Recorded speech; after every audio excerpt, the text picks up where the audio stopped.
What is up, people? Welcome to the Gooniverse channel, where today, myself, John Kearns, and my always constant partner in crime, Timothy, the Man Farley.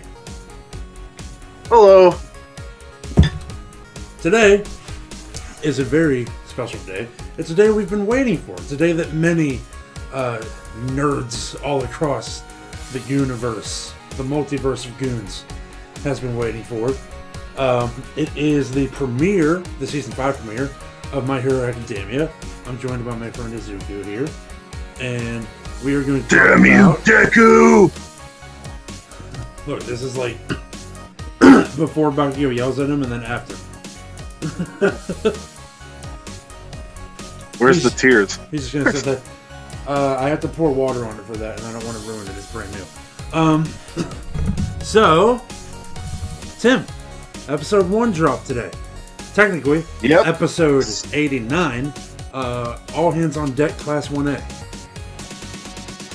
Yes, sir. I was very pleased with the handling of this episode. It picked up right where it left off. Yeah. I also like the new credit scenes. There's some other things I'd like to talk about because, John, this was the first time that either of us had watched subtitled. Yes, a subbed version. Yes. Of My Hero Academia. We have watched subtitled anime. Aside from Bakugo, I didn't notice much of a difference in voices. Like, yeah, or like styles of voices. Yeah, like the English version, you could tell what Tenya sounds like opposed to Deku, opposed to Todoroki. But in the Japanese version, everyone kind of sounded the same until Bakugo made an appearance. Yeah. And at first I thought that was cool because at first I was like, oh, Deku doesn't sound like a little baby bitch. But then I started realizing everybody kind of sounds the same. Look at that. So I was like, I'd rather have him sound like a baby bitch. But yeah, I felt like that was interesting, don't you think? Yeah, it was. It was very interesting. I've heard some of the Japanese voices before, of like watching YouTube videos and stuff, but yeah, definitely will take some getting used to if I am to continue to watch this season as it airs. What do you mean if? I mean, I'm going to, but you know what I mean. Ass, don't meander at me. So I will say, I'm very happy with the size and color of Funimation subtitles for somebody like me that cannot see well. So it was very nice.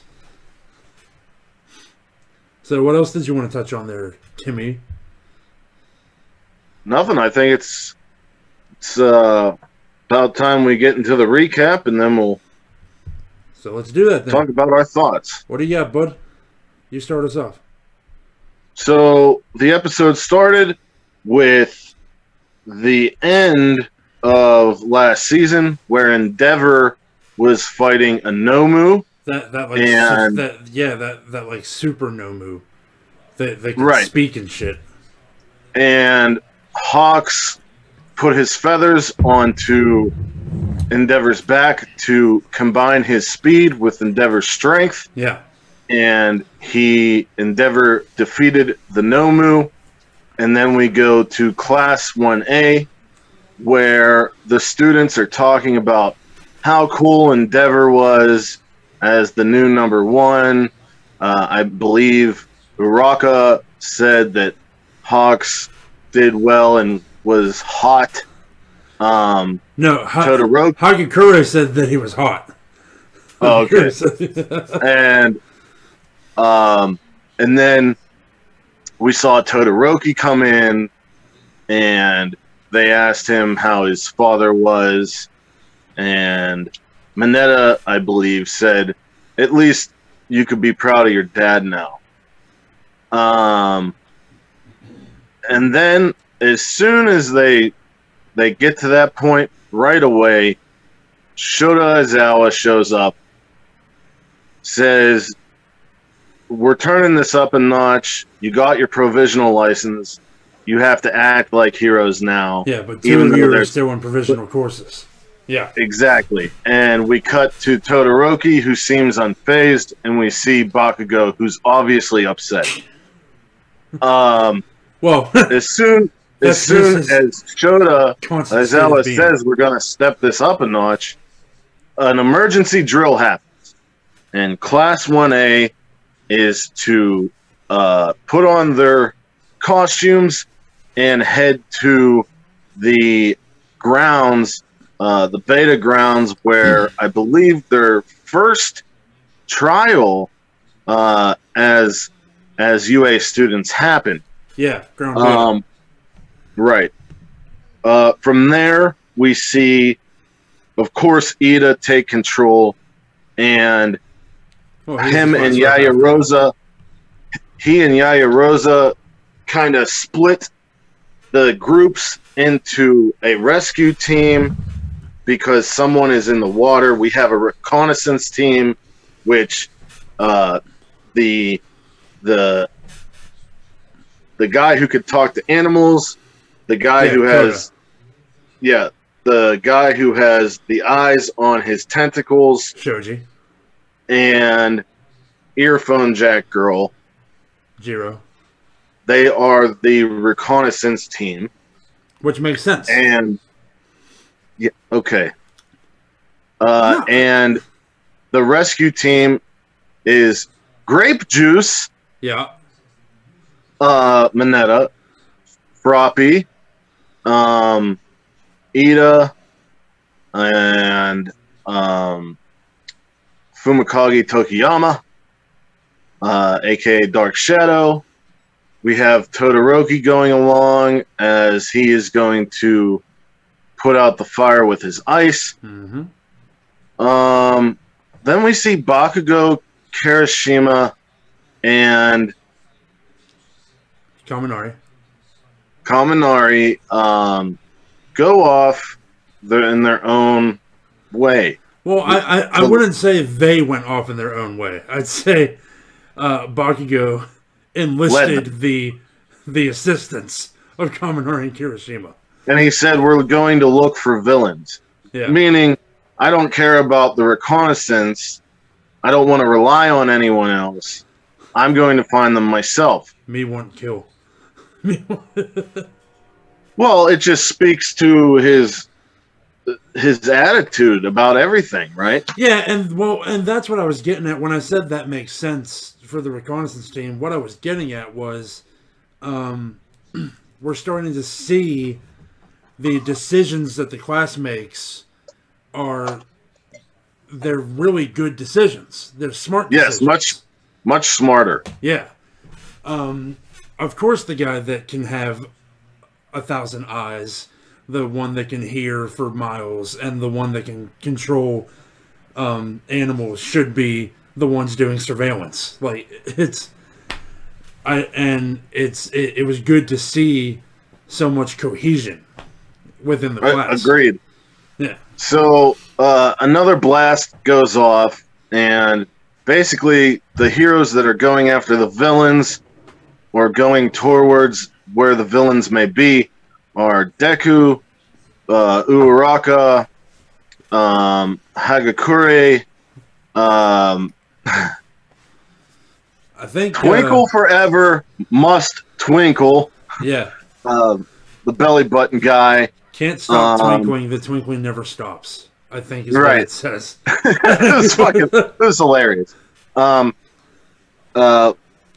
there was a girl. Ayama, I think is his then name. we completely forgot about the girl who's invisible, but she shows up, and that's great. And I believe Yayarosa is with them as well. Yes. Yeah. and they go towards the blast. They go towards the blast, and the first thing is to stop the fire, which Belly Button Boy breaks it down like a piece of already broken building onto it, and Ishido puts some acid on it to calm it down. Yeah. And then we see our first villain show up, Hado. While this is going on, the rescue team finds Togata in the water, and they have to save him. And Froppy and Mineta get thrown by Sugar Dude, and they rescue him. They see the next blast. Todoroki goes towards it, and the bridge starts to crumble. Mm-hmm. Mario is on the bridge now, and he goes, "Oh!" and just jumps back in. Like, this isn't over, so you're still gonna have to rescue me. So then we get back, and Hado claims Ishido, and they're trying to figure out what they're going to do, and that's where the ultimate stealth, the Invisible Girl, comes in. She starts to save her, and Uraka releases the gravity, making Ishido fall. Then the guy who has the tape and Yayarosa team up to stop Hado. And then we see one of my favorite characters, John. Amajiki. Yeah.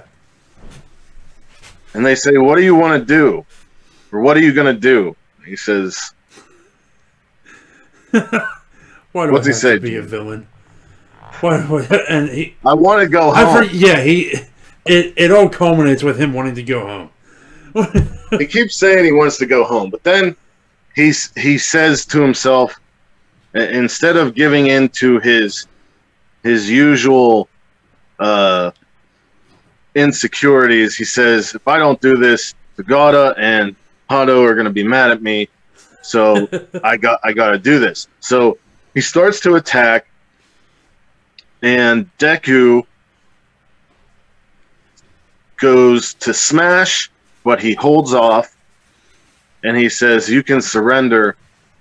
And we see a very different side of Amajiki, and he says, "Stopping yourself could be fatal," and he starts to hit him. And then we got to see some action from one of the characters we hardly ever see, the guy with the tail. Yeah. And I was very happy. Me too, because I feel like out of all of them, he's the one that never, up until this point, has really never been focused on in the least. Yeah, and thus far, you hate to say it, but there kind of is a B team here in this show. And it's kind of led by the tail guy. Well, I wouldn't know if he's the leader, but yeah, I know what you're saying. I mean, you got your fan favorites, and then you got the sub fan favorites, and then you got. I mean, I like everybody, but that's yeah, me. Right. And I think with the last movie and the last movie definitely helped. The last movie and this episode it's obvious going forward they're not going to just focus on certain characters, but encompass entire Class 1A. So then after he gets some shots, back from trying to find the villains on their own, Kirishima is vaulted into it was so Ajikami's Amajiki's back, and he's like, "Oh, Red Riot!" Red Riot. And then you see Bakugo on the top of the car, and he's telling Kaminari to kick it up a notch. He calls him a dunce face. Yeah, and Bakugo says this is game over, and he comes at Amajiki with like a bat such out of hell. anger and in this face that it automatically turns all this confidence and awesomeness that we got a glimpse of back into normal Amajiki. And they declare that the drill is over, and Bakugo says, "You didn't even try to hit me. Why are you underestimating me? I don't care if you're an upperclassman or a big three. Die!" And you just see this huge blast. Then it cuts to Shota Aizawa and All Might or Small Might. And Aizawa says, "Bring Bakugo to the faculty lounge." Then we see Deku and some others with their hair up and looking nuts, and they're like, "Oh, this is how we're going to be the greatest heroes of all time." And credits. Then we see an epilogue where Endeavor is in the hospital, and we see Dabi came to Hawks and Endeavor immediately after the fight, and Dabi says, "You're late. I've been waiting for you. This is the first time we have met, is it not?" or something like that to Endeavor. Yeah. Now, this is interesting, and I'll get into it later. Then, in the preview for next week, which is called Vestiges, I believe, at the end of the preview, Deku says he's going to learn more about the connection between All for One and One for All. But we see a lot of Hawks talking to Dabi behind closed doors. There's a lot going on there. So, your thoughts about this episode? What stood out to you? What did you like? What maybe piqued your interest? Okay, well, I'm definitely interested to see. I'm definitely interested to see what happens with the big three now, or I guess we can kind of call them the big two. They still are the big three, but I believe Togata is still powerless at this point. Yes. In the intro, we actually do see him caring for Eri, so I think we're going to get more of that. We also saw in the intro. Speaking of the intro, two things that stood out to me was we saw Amajiki walking around, and he looked much more confident as a hero. Yeah, and we also saw somebody that we've got a little taste of in Season 1 and a little bit more in some previous seasons. Shinso. The purple-haired man. Is that to do with the white hair? No, that's the guy with the purple spiky hair. Oh, okay. The one who fought Deku at the sports festival? Right. And we see him wearing a scarf that looks very similar to Aizawa's and wearing a facial piece that looks very similar to Deku.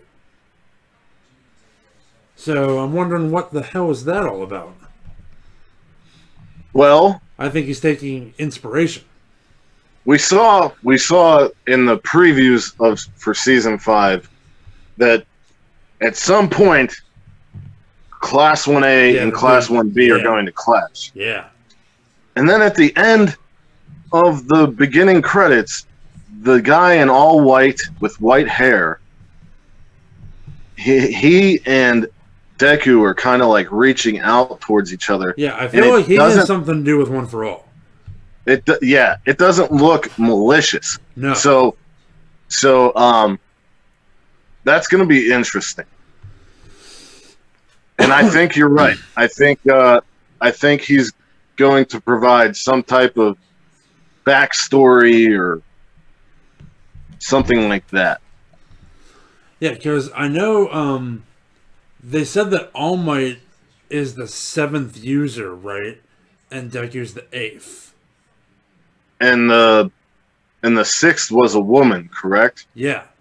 So yeah. I'm thinking this is like 5, 4, 3, 2, maybe even 1. Maybe. That would be insane if it was like the first guy. But yeah. That would be. Because who knows how long this has been around. We don't know the origins. Exactly. It's very... I think that's what we're getting in this. At some point. Yeah. Possibly, partially in next episode where he's talking about he's going to learn more about that. Yeah. So the episode, I really liked it because we got to see a lot of cohesion, like we said, a lot of smart moves. Everybody got a moment of their own.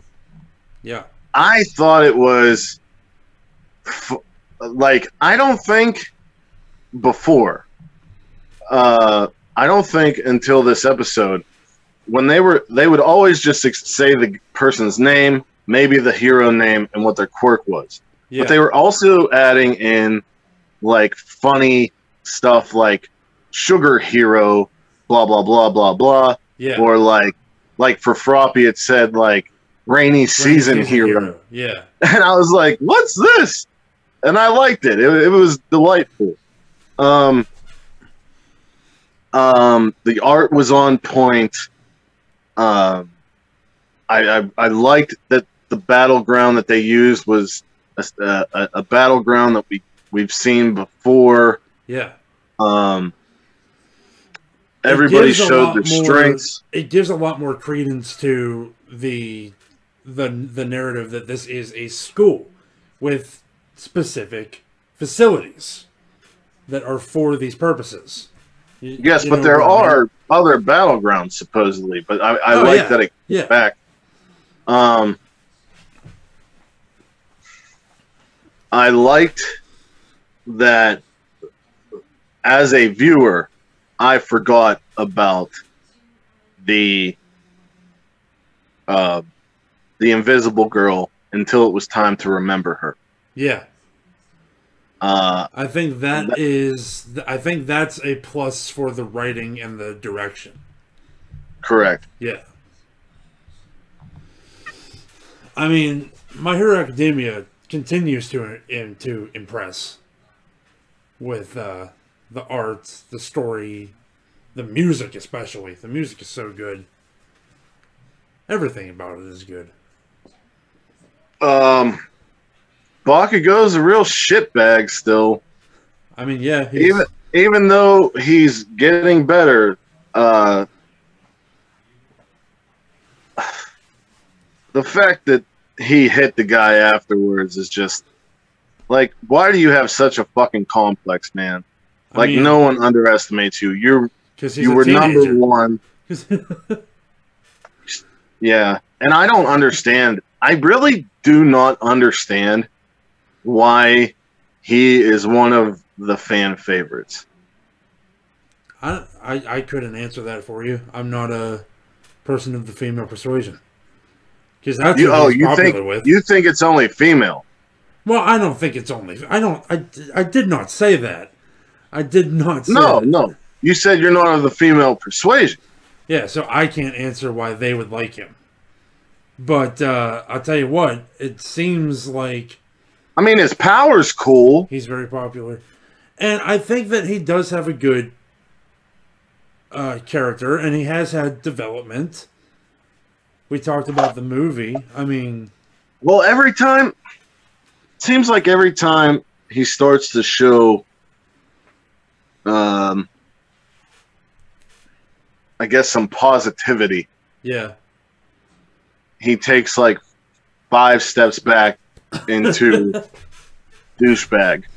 Well, you know, I mean, But like you said, they are teenagers. yeah, Um, angsty teenager. also, seeing Uraraka and Deku at the battlegrounds where he saved her from the huge robot in the first season, Yeah. and just reminded me of the possible blossoming love situation there that got turned around, I want to say, during the tournament, and where Uraraka saw how Deku was super, like, trying to better himself, and she was like, that's what I'm going to do. Yeah. So maybe, hopefully, sometime soon they'll circle back to that, because I do like a little romance, John.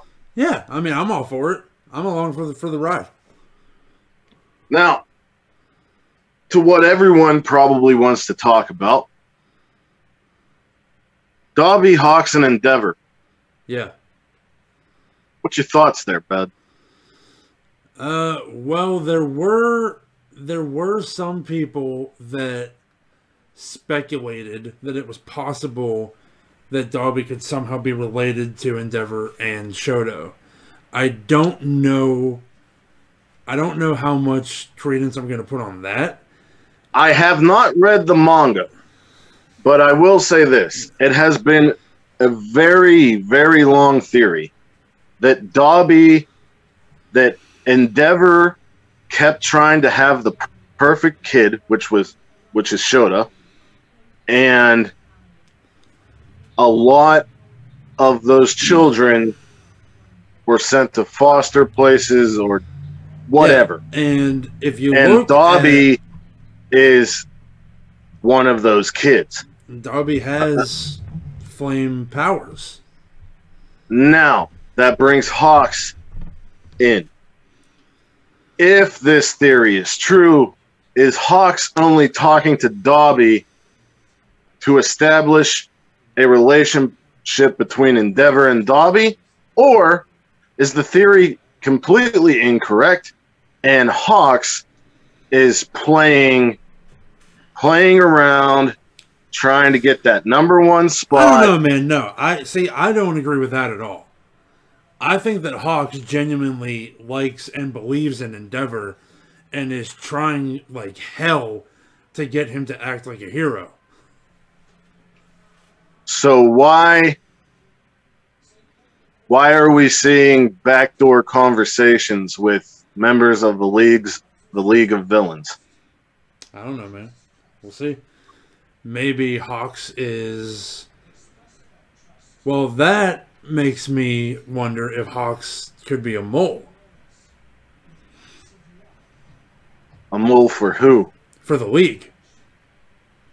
Right. That's what I'm saying. Like, if the theory is completely wrong and he's not trying to help Endeavor establish a relationship with one of his offspring, right, then maybe Hawks is playing around to try and get that #1 seat. Oh, in the League? No. No, okay, so you don't understand what I'm saying then. I'm saying, what if Hawks is secretly a mole for the League of Villains? Right. So if he's playing behind the scenes with them, but becomes the #1 seat, the #1 hero. No, see, that wasn't where I was going at all. I was going towards him, if Hawks is working with the League of Villains, trying to overthrow Shigaraki. That's where I'm going with it. Mm. I think Hawks is bad guy. No good. No good at all. I don't know. Why else would he be talking to Dobby and not trying to kick his ass? That's what I'm essentially asking. And that's what I'm essentially answering.